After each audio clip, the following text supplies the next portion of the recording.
আসসালামু আলাইকুম প্রিয় দর্শক, আজ আপনাদেরকে দেখাবো দক্ষিণ এশিয়ার একমাত্র কাঠের তৈরি শিল্প সমৃদ্ধ দৃষ্টিনন্দন মুসলিম স্থাপত্য।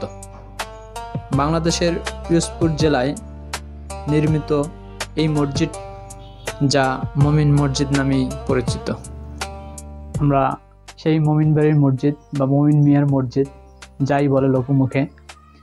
এই মসজিদ অনেক প্রাচীন মসজিদ, প্রায় 100 বছরের মসজিদ, যেটা 19 শতকে নির্মাণ করা হয়েছে। তো আজকে আমরা আসছি এই মসজিদ দেখার জন্য। অনেক সুন্দর কাঠের মসজিদ, যে মসজিদে কোনো লোহার ব্যবহার হয়নি, শুধু কাঠ দিয়ে এখানে তৈরি করা হয়েছে। এই মসজিদটি প্রত্নতাত্ত্বিকদের আওতায় চলে গেছে, এটার দেখভাল এখন সরকারি করে। তো আজকে আমি আপনাদেরকে ঘুরে ঘুরে এই মসজিদের সব কিছুই দেখাবো। বিভিন্ন কারুকার্যের নকশার মাধ্যমে এই মসজিদের সৌন্দর্য ফুটে উঠেছে। তো আপনারা দেখতে থাকুন।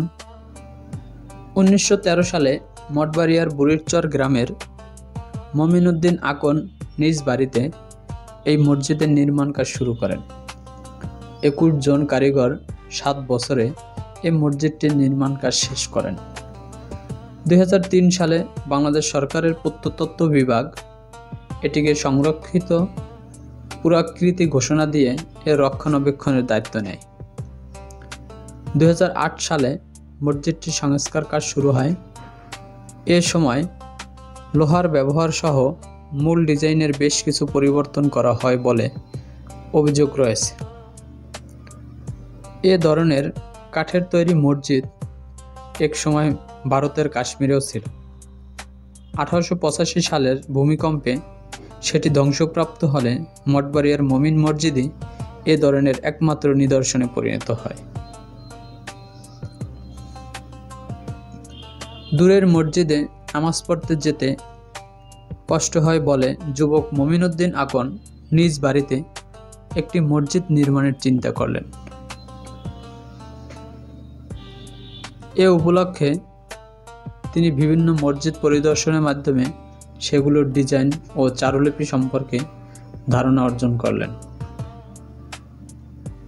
বাংলাদেশে বেশিরভাগ মসজিদই তৈরি ইট অথবা পাথরের দ্বারা। এগুলোর বেশিরভাগই মোগল আমলে তৈরি। এর এই ধারাবাহিকতায় মমিন উদ্দিন আকন নিজে ইট ভাটায় ইট তৈরি করে মসজিদ নির্মাণ শুরু করেন। কিছুদিন পরে তিনি মসজিদটিকে সম্পূর্ণ কাঠ দিয়ে তৈরির পরিকল্পনা নেন।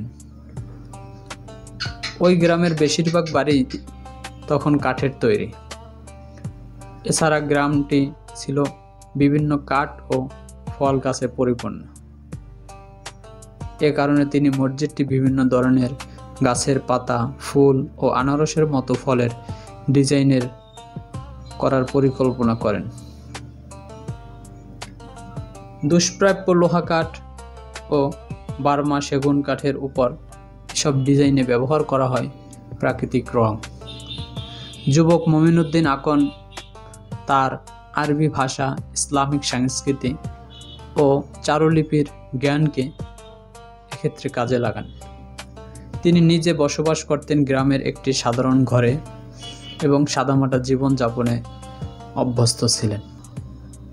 তিনি তৎকালীন বরিশাল জেলার স্বরূপকাঠি থেকে 21 জন কারিগর এবং চট্টগ্রাম ও বার্মা থেকে কাঠ সংগ্রহ করেন। মসজিদটি পুরো পরিকল্পনা, নকশা ও চারুলিপি কাজ করা হয় মমিন উদ্দিন আকনের তত্ত্বাবধানে। মসজিদের প্রবেশদ্বারে এবং মেহরাবের একটি চারুলিপির নকশা বসানো হয়।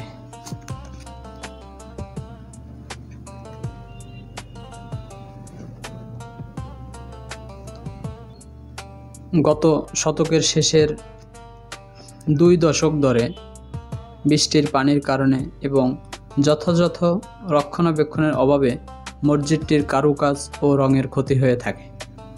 এ সময় মমিন আকনের নাতি মোহাম্মদ শহীদুল্লাহ বিভিন্ন পত্রপত্রিকায় মসজিদটির প্রত্নতাত্ত্বিক মূল্য এবং রক্ষণাবেক্ষণের প্রয়োজনীয়তা নিয়ে লেখালেখি করতে থাকেন, যার ফলে 2003 সালে সরকারের প্রত্নতত্ত্ব বিভাগ এটিকে সংরক্ষিত পুরাকৃতির ঘোষণা করেন।